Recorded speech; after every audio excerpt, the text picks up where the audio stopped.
Ito mga dapat natin aabangan mga kapamilya sa Batang Quiapo. Ngayon, nalaglag itong si Lina at si Tanggol ang pinagbintangan niya kasi ginagawa niya ito para masiraan itong si Tanggol sa paningin ni Rigor. Kaya abangan natin yan mga kapamilya.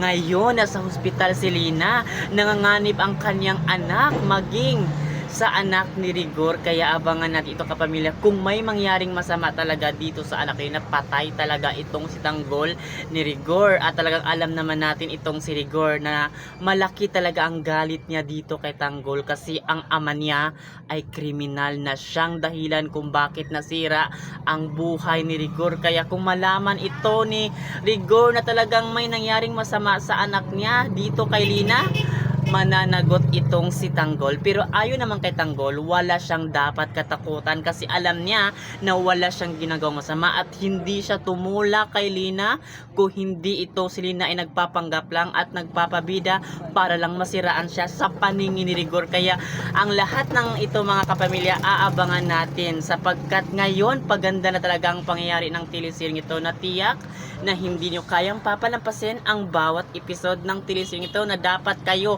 makatutok araw-araw dito sa Batang Quiapo. At yun lang, maraming salamat.